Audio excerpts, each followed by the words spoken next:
પૃથુના વંશની અંદર પ્રચેતાઓ થયા. ભગવાન મહાદેવ રુદ્ર ગીતના માધ્યમથી પ્રચેતાઓને ઉપદેશ કરે છે, રુદ્ર ગીત આપે છે. નમઃ પંકજનાભાય ભૂત સૂક્ષ્મેન્દ્રિયાત્મને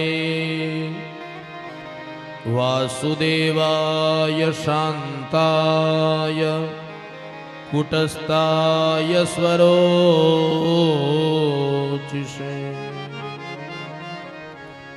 જીતમ ત આત્મવિદ્દૂર્ય સ્વસ્તયે સ્વસ્તિરસ્તુ મે ભવતારાધસારાધ્યે સર્વસ્મા આત્મને નમઃ. ભગવાન રુદ્ર કહે છે પ્રચેતાઓને કે જે આ રુદ્ર ગીતનો પાઠ કરશે એને અભીષ્ટ ફળની પ્રાપ્તિ થશે. મહાદેવ કહે છે જપ કરવાથી વાસનાનો વિનાશ થાય છે. દાન આપવું એ કઠણ નથી, યજ્ઞ કરવો એ કઠણ નથી, પણ એક ચિત્તે બેસી અને ભગવાનના જપ કરવાને એ કઠણ છે. ત્યાં પુરંજન આખ્યાન બતાવે છે. પુરંજન એટલે જીવ. તમે કલ્પના કરો સજ્જનો કે ઈશ્વરે આપણા ઉપર કેવડી મોટી કૃપા કરી છે. ઈશ્વર એમ કહે છે કે હે જીવ, ક્યારેક તો વિચાર કર કે તું કોના લીધે સુખી છું. ભગવાન કહે છે જીવ, ખાવાનું કામ તારું તો પચાવવાનું કામ મારું છે. ભગવાન કહે છે જીવ, સૂવાનું કામ તારું તો જાગવાનું કામ મારું છે. ભગવાને આ દેહ આપ્યો, આ કાયા આપી, કેવડી મોટી એની શબ્દોથી એનું વર્ણન ન થાય. આંખ આપી, જેને આંખ ન હોય ને એને પૂછજો આંખની કિંમત શું છે. પગ આપ્યા, પગ ન હોય એને પૂછજો ભગવાને કેટલી દયા આપણા ઉપર કરી છે, પણ આ જીવ સમજતો નથી. કેટલી સુંદર કાયા, ભગવાને કેટલી સુંદર સૃષ્ટિની રચના કરી છે. અદ્ભુત સૃષ્ટિ બનાવી છે. નાની એવી કીડી હોય સજ્જનો, હે, એ કીડીની અંદર પણ ભગવાને આતર ઘડ્યા છે. દરિયાના કિનારે નાળિયેરી થાય ને, હવે દરિયાનું પાણી છે એ કેવું છે? ખારું છે. પણ દરિયાના કિનારે રહેલી નાળિયેરી, એમાં જે પાણી છે એ કેવું છે? કેવી સૃષ્ટિ રચી છે ભગવાને. હે રામ, સૃષ્ટિનો સર્જનહાર એને તમે ઓળખી લ્યો. રામ સૃષ્ટિનો સર્જનહાર એને તમે ઓળખી લો. આવું તો સજ્જનો ઘણું ઘણું પડ્યું છે. સમયના અભાવે મારે ઘણું બધું ટૂંકાવવું પડે છે. બાકી તમે આ 4 કલાક નહીં, કથા માટે મને કન્ટિન્યુ 7 કલાક આપો ને તોય મારે સમય ઘટે એવી ભગવાનની કૃપા છે. બને એટલું પીરસવાનો પ્રયાસ કરું છું, અને છતાંય જો બાકી રહી જાય અને ભગવાન કૃપા કરે અને અમારું મહિલા મંડળ રામકથા કરે તો સતીશભાઈ એમાં આપણે પૂરું કરશું.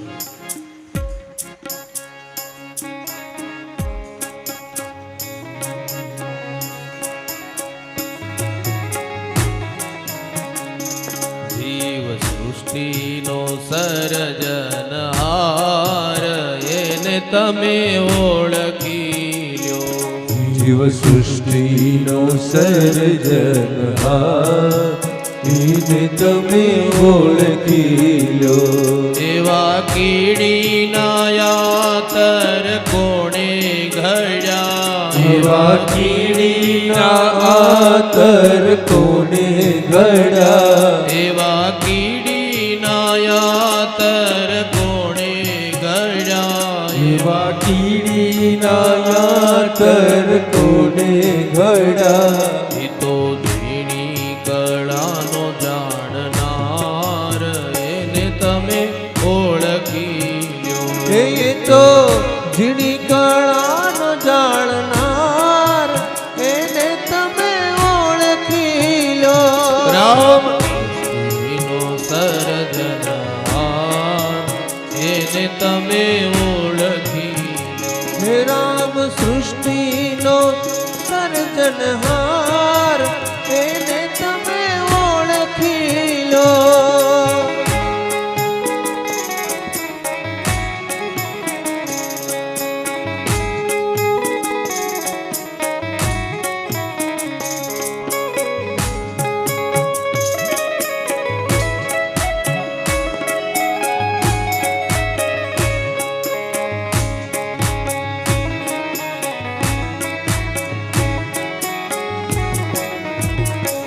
જુઓ નાળિયેરીના ઝાડ ઘણા ઊંચા કર્યા, જુઓ નાળિયેરીના ઝાડ ઘણા ઊંચા પડ્યા, એના ફળમાં ત્રણ ત્રણ પડદા કર્યા, એના ફળમાં ત્રણ ત્રણ પડદા કર્યા. એમાં પાણીનો પૂરનાર કોણ, એને તમે ઓળખી લ્યો. એમાં પાણીનો પૂરનાર કોણ, એને તમે ઓળખી લો. એમાં પાણીનો પૂરનાર કોણ, એને તમે ઓળખી લ્યો. એમાં પાણીનો પૂરનાર કોણ, એને તમે ઓળખી લો. પુરંજન ઉપાખ્યાન પછી રાજા પ્રિયવ્રત ચરિત્રની કથા બતાવે.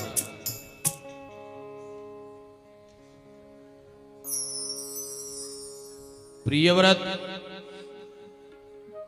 ભગવાન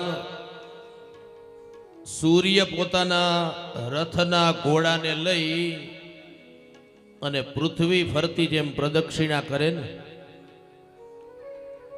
એકવાર પ્રિયવ્રત રાજાએ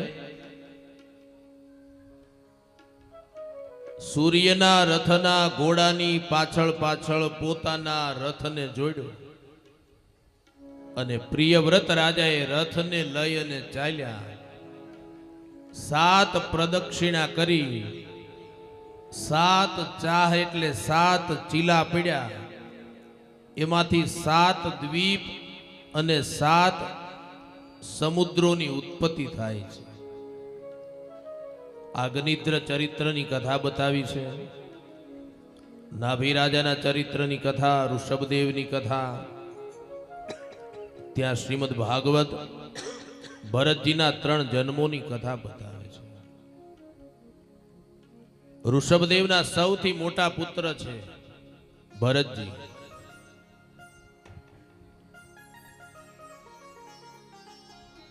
ભરત ચરિત્રની કથા છે ને, સજ્જનો યાદ રાખજો. ઘણીવાર તમારો સદગુણ પણ ભક્તિના માર્ગની અંદર બાધક બને. આ ભરત ચરિત્રની કથા સમજાવે છે. તમારો સદગુણ પણ ભક્તિના માર્ગની અંદર બાધક ન બને એનું ખાસ ધ્યાન રાખજો.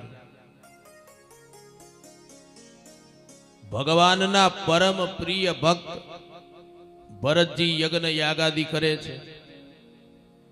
ગંડકી નદીના કિનારે પુલહાશ્રમ, એ આશ્રમની અંદર યજ્ઞ કરે, તપ કરે, જપ કરે, દાન દક્ષિણા અર્પણ કરે છે. એકવાર આ ભરતજી ગંડકી નદીની અંદર ભગવાન સૂર્યનારાયણને ઊભા ઊભા અર્ઘ્ય પ્રદાન કરે છે અને એ જ વખતે એક હરણનું ટોળું ગંડકી નદીના કિનારે પાણી પીવા માટે આવે છે. પણ ઘટના એવી ઘટી સજ્જનો, હરણનું ટોળું જ્યાં પાણી પીવે છે ને એ જ વખતે જંગલમાં એક સિંહે ત્રાડ નાખી ગર્જના કરી એટલે હરણ બધા ડરી ગયા, બી ગયા. એ હરણના ટોળામાં એક મૃગલી હરણી, એના ઉદરમાં એક હરણનું બચ્ચું છે. નદીને ટપવા માટે જાય, ઠેકડો મારવા માટે જાય, ત્યાં એ બચ્ચાનો જન્મ પ્રસવ થઈ જાય. પેલી હરણી મૃત્યુ પામી, પણ પેલું બચ્ચું ગંડકી નદીમાં તણાતું તણાતું ભરતજી જ્યાં ભગવાન સૂર્યને અર્ઘ્ય આપે છે ને ત્યાં આવે છે. એટલે જળમાં આવી રીતે આમ ભરતજીએ હાથ કર્યો, પેલું બચ્ચું હરણનું હાથમાં આવ્યું. ભરતજીએ બચ્ચાને લીધું, પોતાના આશ્રમની અંદર લાવ્યા છે. પણ ઘટના એવી ઘટી કે ભગવાનમાં જે મન હતું ને એ મન હવે હરણના બચ્ચામાં લાગે છે. ભગવાન પ્રત્યે જે પ્રેમ હતો એ પ્રેમ, એ આસક્તિ હરણના બચ્ચામાં વધવા માંડી છે. જપ તપ ભૂલાતું ગયું, યજ્ઞ યાગાદી બંધ થયા, ક્યારેક થાય ક્યારેક ન થાય. ધીમે ધીમે હરણનું બચ્ચું મોટું થાય અને એક વારી હરણનું બચ્ચું પુલહાશ્રમ આશ્રમની બહાર નીકળે, હરણનું ટોળું જોયું અને એ હરણનું બચ્ચું વિચાર કરે કે હું જેની સાથે રહું છું એ તો મારા જેવા નથી, પણ આ આખું ટોળું છે એ મારા જેવું છે, એટલે લાગે છે કે મારો સાચો પરિવાર આ છે. આટલો વિચાર કરીને હરણનું બચ્ચું હરણના ટોળામાં જતું રહ્યું સાથે. ભરતજી હરણના બચ્ચાને ગોતે છે, હરણનું બચ્ચું ન મળ્યું. હરણના બચ્ચામાં આસક્તિ વધી, ધીમે ધીમે ધીમે સમય પસાર થાય અને અંતે યા મતી સા ગતિ. ભરતજીનો અંતિમ સમય નજીક આવે, હરણનું બચ્ચું યાદ આવ્યું અને ભરતજીનો બીજો જન્મ કાલંજર પર્વતની અંદર હરણના બચ્ચા તરીકે થાય છે. મુખે અમૃતનો કોળિયો હતો એ છીનવાઈ ગયો. એક પશુ પ્રત્યેનો પ્રેમ, પ્રાણી પ્રત્યેનો પ્રેમ, લાગણી, સદગુણ ભક્તિના માર્ગની અંદર બાધક બન્યો. એક જન્મમાં પૂરું થતું હતું, એના બદલે ભરતજી હવે 3 જન્મ લેવા પડશે. બીજો જન્મ કાલંજર પર્વતમાં હરણના બચ્ચા તરીકે ભરતજીનો થાય. શું કામ? અંતિમ સમયે ભરતજીએ હરણના બચ્ચાને યાદ કર્યું હતું. યા મતી સા ગતિ. અંતિમ સમય કોઈનો ચાલતો હોય ને ત્યારે એ સમયે તમે જેને યાદ કરો ને એ બીજો જન્મ તમને મળે છે. અને એટલા માટે આપણે બધા કહીએ છીએ, કોઈનો અંતિમ સમય ચાલતો હોય ને ત્યારે કે ભગવાનનું નામ લ્યો, ગીતાજીનો પાઠ કરો, ભાગવતજીનો પાઠ કરો. હરણના બચ્ચા તરીકેનો કાર્યકાળ પણ ભરતજીએ પૂર્ણ કર્યો અને ત્રીજો જન્મ થાય છે આંગિરસ ગોત્રના એક બ્રાહ્મણને ત્યાં, અને ત્યાં ભરતનું નામ પડે છે જડ ભરત. શું કામ જડ ભરત? જડ જેવું વર્તન કરે છે એટલા માટે. પૂર્વ જન્મનું સ્મરણ ભરતજીને છે.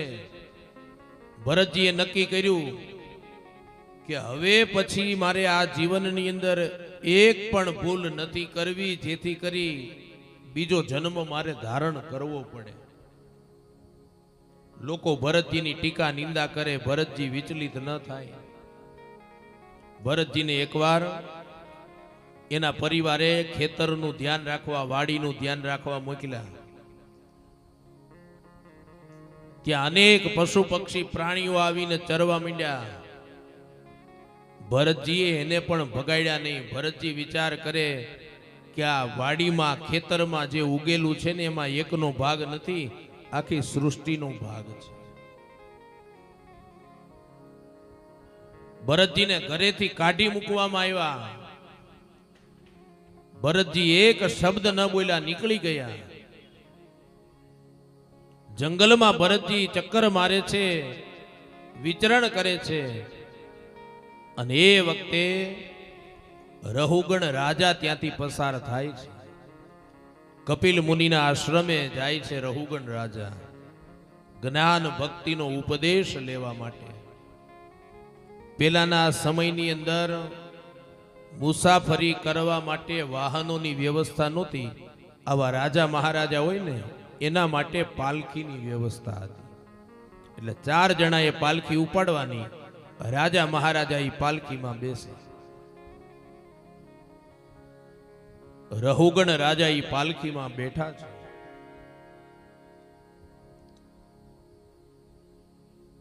ચાર જણા પાલખી ઉપાડીને જતા હતા. એમાં એક જણો એ પાલખીને છોડી અને જતો રહ્યો. અને એ વખતે જડ ભરતજીને જોયા. રહુગણ રાજાની અનુમતિ લઈ જડ ભરતને બોલાવ્યા પાલખીને ટેકો કરવા માટે. પણ રસ્તામાં જે આ જીવ જંતુ આવે ને એ જ વખતે રહુગણ રાજા કૂદકો મારે. શું કામ? પગે જીવ જંતુ કચરાઈ જાય, મરી જાય તો દોષ લાગે, પાપ લાગે. જડ ભરત વિચાર કરે આ જીવનમાં તો પાપ કરવું જ નથી. કૂદકો મારે એટલે પાલખી હલે. પાલખી એટલે હલે એટલે રહુગણ રાજા હલે. રહુગણ રાજા ખીજાણા કે કોણ છે આ? અને એ વખતે રહુગણ રાજા જેમ તેમ બોલવા માંડ્યા. અને હવે ભરતજીથી સહન ન થયું. અને ત્યારે જડ ભરતજી હવે બોલ્યા. રહુગણ રાજાને કહે છે કે હે રાજા, આત્મા અને શરીરના ધર્મો અલગ છે. આત્મા અને શરીર બંને અલગ છે. હે રહુગણ રાજા, તમે શરીર છો, હું શરીર નથી, હું તો આત્મા છું. અને રહુગણ રાજા, મારી અંદર પરમાત્માનો વાસ છે. દેહના અને આત્માના ધર્મો જુદા છે. અને એ જ વખતે રહુગણ રાજા પાલખીમાંથી નીચે ઉતરી ગયા. વિચાર કરે આવી વાતો કરનાર કોઈ સામાન્ય વ્યક્તિ ન હોઈ શકે, આ કોઈ દ્વિજ શ્રેષ્ઠ છે. નીચે ઉતર્યા અને પછી તો કથા એવી લખી છે કે ભવાટવીનું વર્ણન રહુગણ રાજાને સંભળાવે છે. દેહના ધર્મો સમજાવે છે. અને રહુગણ રાજાએ કપિલ મુનિના આશ્રમે જવાનું ટાળ્યું છે. કારણ કે જે જ્ઞાન જોતું હતું એ જ્ઞાન જડ ભરતની પાસેથી એને પ્રાપ્ત થયું છે. પણ આ રહુગણ રાજા કોણ છે? આ રહુગણ રાજા જેવી રીતે ભરતને હરણનું બચ્ચું આવ્યું અને ભરત હરણ બન્યા ને, એમાં રહુગણ રાજા પેલું હરણનું બચ્ચું છે જે ભરતજીની સાથે રહેતું હતું. અંતિમ સમયે એને ભરતજીની યાદ આવે એટલે બીજા જન્મમાં એ રહુગણ રાજા બન્યા. સત્સંગના માધ્યમથી બંનેનું મિલન થયું અને સત્સંગના માધ્યમથી બંને છૂટા પડ્યા છે.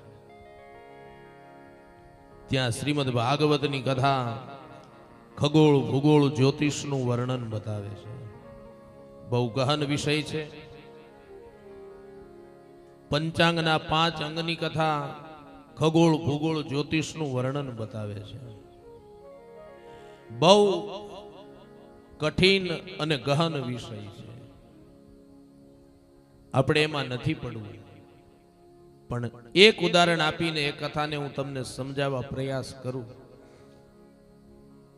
કદાચ અત્યારે તમને હું ખગોળ ભૂગોળ વિજ્ઞાન સમજાવું એ તમે ન સમજી શકો. 3 પંડિતો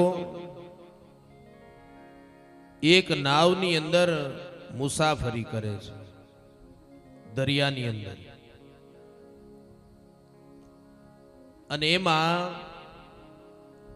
એક ભૂગોળને જાણનારા પંડિત છે, એક ખગોળને જાણનારા પંડિત છે અને એક વિજ્ઞાનને જાણનારા પંડિત છે.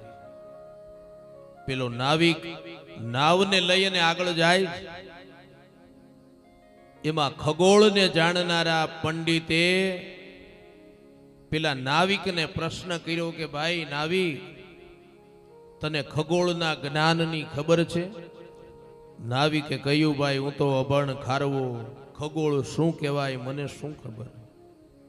અને ત્યારે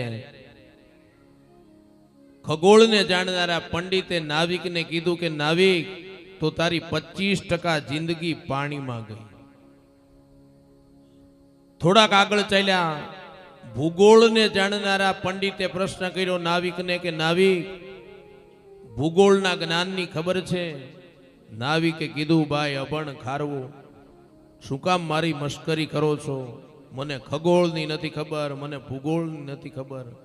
ભૂગોળને જાણનારા પંડિતે કીધું કે તો તારી માની લે 50% જિંદગી પાણીમાં ગઈ. થોડી વાર થઈ. વિજ્ઞાનને જાણનારા પંડિતે નાવિકને પ્રશ્ન કર્યો કે નાવિક, વિજ્ઞાનની ખબર છે? નાવિકે કીધું કે પંડિતો શું કામ મારી મશ્કરી કરો? ખગોળની નથી ખબર, ભૂગોળની નથી ખબર, વિજ્ઞાનની નથી ખબર. ત્યારે વિજ્ઞાનને જાણનારા પંડિતે કીધું કે નાવિક, તો તારી 75% જિંદગી પાણીમાં ગઈ. થોડીક વાર થઈ. દરિયાની અંદર ઈ નાવ, ઈ હોડી હલેસા મારવા માંડી. મધ દરિયે નાવ ગઈ અને દરિયો ગાંડો તૂર બન્યો. અને ઓલા નાવિકે 3 પંડિતોને પ્રશ્ન કર્યો કે હે પંડિતો, તરતા આવડે છે? પંડિતોએ કીધું કે નહીં. ત્યારે ઈ નાવિક બોલ્યો કે તો તમારી 100% જિંદગી પાણીમાં ગઈ. એટલે ખગોળ ન સમજાય તો કાંઈ નહીં, ભૂગોળ ન સમજાય તો કાંઈ નહીં, વિજ્ઞાન ન સમજાય તો કાંઈ નહીં, શાસ્ત્ર વેદ ઉપનિષદ ન સમજાય તો કાંઈ નહીં, પણ આ દેહ મળ્યો છે ને, આ જિંદગી પાણીમાં ન જાય ને એનું ધ્યાન રાખજો સજ્જનો.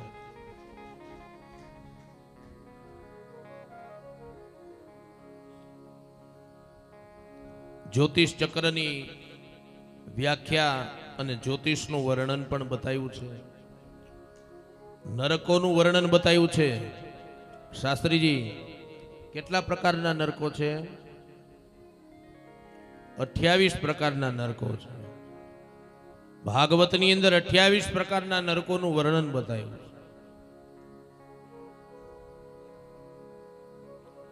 એ બધી કથાઓને પૂર્ણ કરી 6થા સ્કંદની અંદર અજામિલ આખ્યાનની કથા બતાવી છે.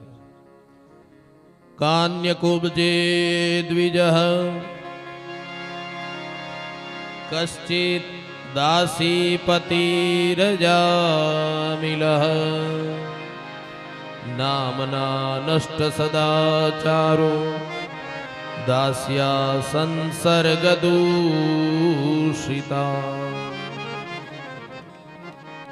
કાન્યકુબ્જ નામના શહેરની અંદર અજામિલ નામના એક બ્રાહ્મણ રહે છે. જો આપ સૌને એક મારી કરબદ્ધ પ્રાર્થના વિનંતી છે, મારી વાતનો સ્વીકાર કરશો ને બધા? પાક્કું? પ્રોમિસ? હાથ ઊંચા કરીને ખાતરી આપો.